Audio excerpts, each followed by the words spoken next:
Hello বন্ধুরা, আবারও আরেকটা নতুন ভিডিওতে তোমাদের জানাই অনেক স্বাগত। আজকের ভিডিওর টপিক হচ্ছে আই পিল বা ইমার্জেন্সি গর্ভনিরোধক পিলগুলো যৌন মিলনের কত ঘন্টা পর খাওয়া যেতে পারে, এটা কিভাবে কাজ করে এবং এটা খেলে কোন সময় মাসিক হতে পারে, আর এটা খাওয়ার সময় কি কি গুরুত্বপূর্ণ কথা মনে রাখতে হবে। তো চলো আজকের এই ভিডিওতে এই বিষয়টা নিয়ে আলোচনা করব। ভিডিওটির পাশে থেকো।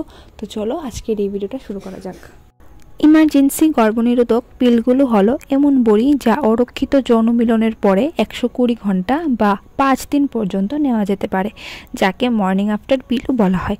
জরুরি গর্ভনিরোধকের কিছু ফর্ম 72 ঘন্টা বা 3 দিনের মধ্যে নেওয়া হলে সহবাসের পরে সবচেয়ে ভালো কাজ করে। গর্ভাবস্থা রোধ করার জন্য সকালের পরের পিল ডিম্বস্ফুটন বন্ধ করে দেয় বা বিলম্বিত করে। ডিম্বস্ফুটন হলো যখন তোমার ডিম্বাশয় থেকে একটি ডিম্বাণু নিঃসরণ করে। সকালের পরের পিল শুধুমাত্র জরুরি গর্ভনিরোধকের জন্য। পিল খাওয়ার আগে তোমাদের জানতে হবে যে এটা কিন্তু গর্ভপাতের বড়ি নয়। যদি শুক্রাণু ইতিমধ্যেই ডিম্বাণুকে নিষিক্ত করে ফেলে এবং গর্ভাবস্থা শুরু হয়ে যায়, তাহলে এই বড়িটি কিন্তু কোনো কাজ করবে না।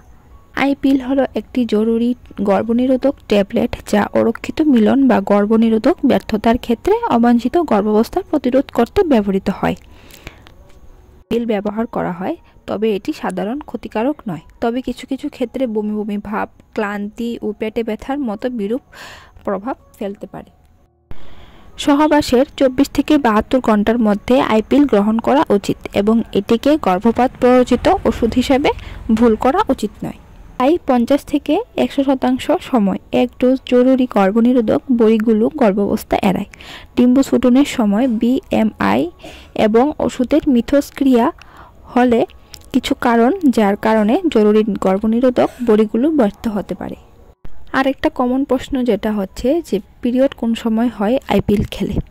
গর্ভাবস্থা এড়ানো এবং নির্দিষ্ট কিছু সমস্যার চিকিৎসার একটি সফল উপায় হলো জন্ম নিয়ন্ত্রণ বড়ি গ্রহণ করা। যেহেতু পিলটি তোমার সিস্টেমে বিভিন্ন হরমোন যোগ করে কাজ করে, তাই এটি তোমার মাসিক চক্রকে প্রভাবিত করতে পারে। কিছু মহিলার হালকা রক্তপাত হতে পারে এবং অন্যরা সম্পূর্ণভাবে তাদের চক্র বা মাসিক সাইকেল মিস করতে পারে।